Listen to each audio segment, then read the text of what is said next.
Paris, 1987. A 12-year-old steps onto a runway, lights hot, crowd alert, every eye locked on a girl who still does homework between fittings. 3 years later, that same teenager lives alone in a 3-floor Manhattan apartment, makes backstage quick changes for Versace, and leaves $100 bills like they're singles. What happens when an industry built on youth and beauty discovers a child who possesses both in extraordinary measure? What happens when that child grows up, makes choices the industry doesn't like, and threatens to speak uncomfortable truths?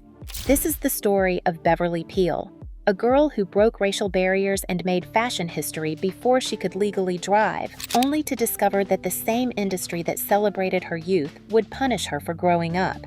Her journey reveals how the fashion world systematically exploits young talent, only to abandon them when they assert their independence. Beverly Peele never set out to be a model. Born in Los Angeles in 1975, she treated modeling like an after-school gig until the work sped past her control. At 12 in 1987, she was already walking runways in Paris, an age when classmates were swapping homework notes. The gap was stark. A child moving through adult rooms with almost no watchful help. By 14 in 1989, she hit milestones few reach so young. She became the first African-American model to appear on the main issue cover of Mademoiselle, and the same year booked a Versace campaign. She worked beside Naomi Campbell and Cindy Crawford. The industry turned praise into labels. Some called her Baby Naomi, admiring the rise while ignoring what it said about age. Others said C-note, a joke about the way a teenager could peel off $100 bills, a sign of money without guidance. Cash moved faster than advice. While still in high school, she lived alone in a 3-floor New York apartment, juggling shoots and fittings and finishing schoolwork backstage. Brands like Ralph Lauren, Donna Karan, and Versace sought her out, and she walked for Chanel and Comme des Garçons. Under the gloss, the isolation grew. Flights blurred weeks. She woke unsure which country she was in, her life set by call sheets, not a teenage routine. Opportunity came without protection. She faced much older designers and photographers and had to manage grown-up demands without steady support. She later said she felt herself growing up too fast. Parties and pressure came early. The job's constant scrutiny and travel wore her down. Drugs became a way to cope, not a thrill, but a mask for fear and fatigue. In truth, she did not grasp the pull she had. She says she was just having fun, unaware that most adults around her were focused on what she could earn, not who she might become. The business loved the image and neglected the person. It took her youth and called it success, while the girl behind the pictures learned the cost alone. By the early 1990s, her face was everywhere. More than 250 magazine covers carried her image, Vogue, Elle, and Harper's Bazaar among them. In 1993, People named the 18-year-old one of its 50 most beautiful people in the world. That pushed her beyond insider praise into true mainstream fame. Music videos followed, Heavy D and the Boys, Jodeci, George Michael, and acting offers began to appear. From the street view, it looked like a path with no dips. Inside the job, the weight felt different. As one of the few black models allowed that level of reach, each cover and campaign carried extra meaning. People judged not only if the photo worked, but what her presence was supposed to say about progress in a field with a long record of shutting women like her out. The applause could feel conditional. The room loved the product and forgot the person. Money poured in from editorials, campaigns, runway shows, and endorsements, but no one taught her how to hold it. Living alone so young meant signing contracts, managing dates, and reading rooms most adults find tricky. The work extracted value from her youth and sold it as independence, while offering none of the steady structure young people need. Access never paused. Parties, late rooms, and easy entry sat within reach. She was still a teenager drawing her own lines on the fly, and the fallout felt far away. When your next job depends on being easy to book and easy to like, saying no is harder than it sounds. People in power saw the talent and built plans around it. Care for her well-being rarely made the list. Youth was not a red flag. It was a sales pitch. The same machine that sped her rise set the terms of a coming fall. early success that tied her to the business, support that lasted only while she fit the mold, and a network that would fade the moment she made a choice it did not like. When she pushed back, the room pulled its support away. In 1993, at 17 and still at the peak of her career, Beverly learned she was pregnant. The reaction was swift and harsh. Agents who had cheered her wins turned to warnings. Friends tied to her rise worried about their own stake. Even her mother told her not to continue. The message was the same from all sides. A pregnancy would mess up her looks, and if she had the baby, she would never work again. For a teenager living by call sheets and fittings, it felt like a forced choice. The industry did not make room for a young mother. Models were expected to be free and always available. Keeping the child meant stepping off the path she had walked since she was 12. Choosing work meant losing something deeper. The adults were nearly united in what they wanted. The decision stayed with her. She chose the life growing inside her. She kept the baby. "I did not care what the industry thought," she said later. Motherhood came first. In May 1993, at 18, she gave birth to her daughter, Cairo. After that, the support faded fast. Calls slowed, jobs thinned. It was not an accident. Beverly pushed back the only way the business seemed to value, by performance. Almost right after leaving the hospital, she hired a trainer and forced herself into a strict, no-fat, low-calorie diet and workout to meet the expected body lines. CNN Style featured her post-pregnancy routine in 1994, treating the effort like a show instead of a normal recovery that needed care. She did everything asked of her body. The people in charge looked away. The top bookings and covers did not return at the same pace. Publications that had once called often were now out of reach. The warning that she would be finished if she chose motherhood became a quiet practice. One fan said what many saw: "It's unfortunate that she had trouble getting the same jobs after she gave birth. She was a great model." Beverly's own view was sharper. After she had the baby, it was all over. Her rise did not stall from a lack of talent or effort. It stalled because the business would not accommodate a teenage mother who wanted to continue working. The loss was shared, and the message to young models was plain. The professional slide was steep.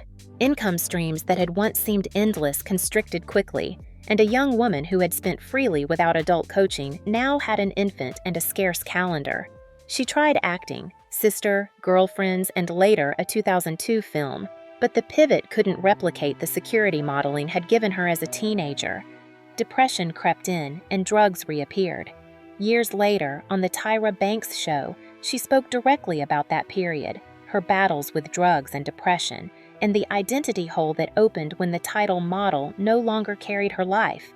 The distance between how the world had seen her and how she was living grew sharp. By the early 2000s, she was parenting without the relationship that once promised stability.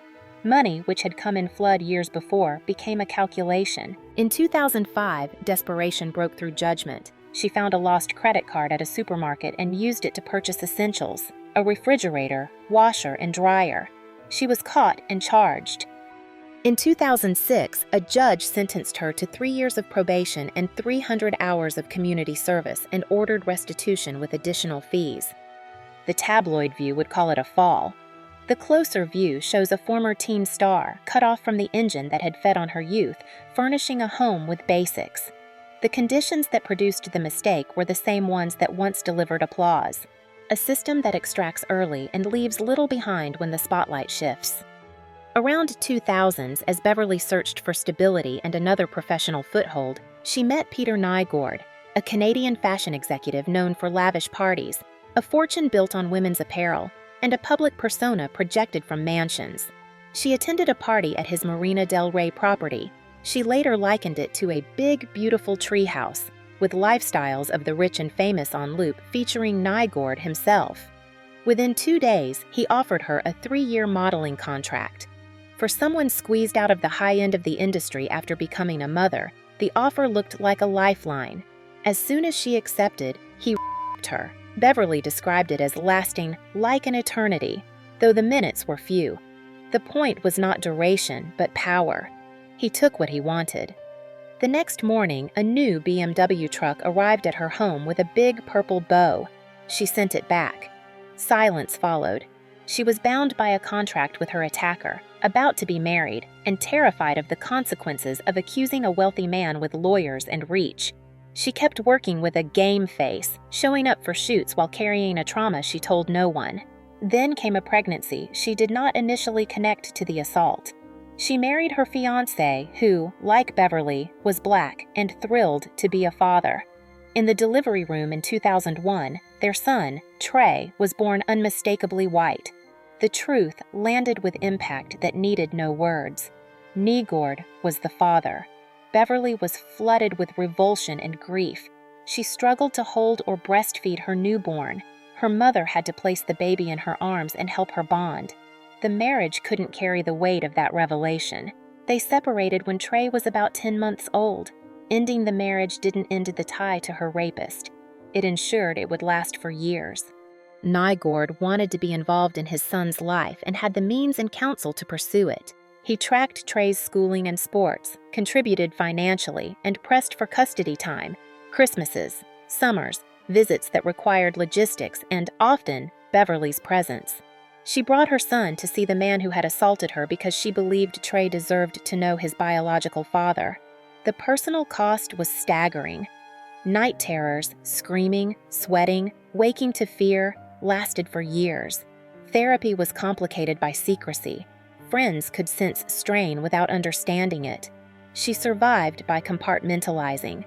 The industry that had first taught her to smile through pressure had, in a different context, taught her to keep impossible pain off her face. Children notice what adults try to hide. As Trey grew older, he detected his mother's discomfort. Beverly kept the truth from him for as long as she could to protect his relationship with his father and to preserve the fragile stability she'd built. She reappeared briefly in the public eye in 2017 on the Lifetime reality series Growing Up Supermodel alongside her daughter Cairo. Even then, the central trauma stayed buried. Public presence did not equal public truth. The turning point in Beverly Peele's decades-long silence came from an unexpected source: her son, Trey himself. It was like, we need to speak up about it. Like, you need to tell your story and make sure other people are not scared to come out. Because if you come out, we'll follow many follow. And I think I'm okay with it. As long as you're okay with it, and we could just go through this together. That's how I kind of described it to him. Around 2013, when he turned 12, the same age Beverly had been when she entered modeling, he started asking about the strain he saw between his parents. He noticed her discomfort around his biological father and wanted to understand why. When he finally asked why she seemed to hate Peter Nygård, Beverly told him the truth. Nygård had assaulted her, and Trey was conceived in that assault. Trey did not pull away. He became her ally and urged her to speak. "Mom, you have to speak out," he told her. "If you come forward, maybe other women will follow. You can set an example of how not to be afraid." His push, along with a broader shift toward believing survivors and holding powerful men to account, gave her the resolve to step forward. In 2020, as other women publicly accused Nygård abuse, Beverly joined them. She shared her story in the Discovery Plus documentary Unseemly, the investigation of Peter Nygård. She also gave interviews, including a high-profile appearance on the Tamron Hall show in early 2021, where she described the situation and its aftermath. Speaking about her son's birth, she said, "I did not want to put the baby's smell on me. Telling the truth had a price." She knew it would change how her son understood his beginnings, yet they chose honesty together. She was not alone. Law enforcement acted. In December 2020, Canadian authorities arrested Nygård after U.S. prosecutors charged him with. The 79-year-old awaited trial and vigorously denied all allegations through his attorneys. Beverly's voice added profile and weight to the case. Her account carried particular force because she had maintained contact with Nygård for years, something skeptics often cite to doubt survivors. For her, speaking out was frightening and freeing at the same time. After decades of holding the secret alone, she could finally tell the story plainly. The shame and isolation began to lift as she connected with other survivors and felt support from people who believed her. Speaking out changed how Beverly lived with the past and how she and her son related to each other. "It's definitely helped us both heal," she said after telling the truth. They had carried the secret for years. Once it was named, they could care for each other without the strain of hiding. Her decision also demonstrated that survivors can reclaim their story even many years later. The usual myths did not apply. She had kept working under a contract linked to the man who hurt her, stayed in contact when it served his interests, and waited 20 years to report. None of that erased the facts. Her account was detailed, steady, and echoed by other evidence and other women. Support followed. Survivors reached out. Legal voices noted that her words helped show how job offers and access can be used to set up assault. Coverage began to look at the system in fashion instead of treating her like a suspect. Beverly then used her voice for change. She spoke about real protections for young models and described plans for a placement group that would mentor, teach, and shield them. It was the help she had needed at 12, when the work moved faster than any guardrail. In interviews, she said life might have been different if she had someone to call and a place to turn. By sharing her story, she became that first point of contact for others. She repeated a simple truth: no one should be silent, and shame belongs to the abuser, not the victim. Her push looked beyond a single case. She argued for clear oversight of minors, stronger safeguards against predatory behavior, and an acknowledgement that fame and youth create vulnerabilities that bad actors target. Her path offered a plain map for prevention. This shift from victim to advocate was more than personal relief. Naming abuse can help stop it. By linking her story to a broader record of harm, she helped people understand how power imbalances enable abuse to persist.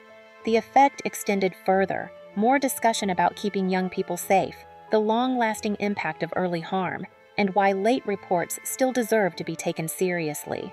Her advocacy continues today. Beverly Peele's story forces a hard look at industries that profit from youth and beauty. Exploitation can arrive quietly. Boundaries fade, safeguards never appear, and people are punished for choices that do not fit the brand. The fashion world applauded her rise, but did not protect the person doing the work. It enjoyed the benefits of her age and access while offering little of the guidance that keeps a teenager safe. When she chose to have a baby and prioritize her family, the support fell away. What remains is the lesson. Early success needs guardrails, real mentors, clear policies, and leaders who act when lines are crossed. Careers should never depend on silence or compliance. Believing survivors is not a slogan. It is a standard that sets how the next case is handled and how the next young person is treated. Her path shows that truth has a use beyond a headline. It sparks change, helps others find language for their own pain, and narrows the space where abuse can hide. The images we admire are made by people with lives, boundaries, and the right to be safe at work. The way forward is simple to name and hard to do. Protect minors, set firm rules, and keep power from closing the door on those who speak. If that becomes the norm, talent can thrive without harm, for good everywhere.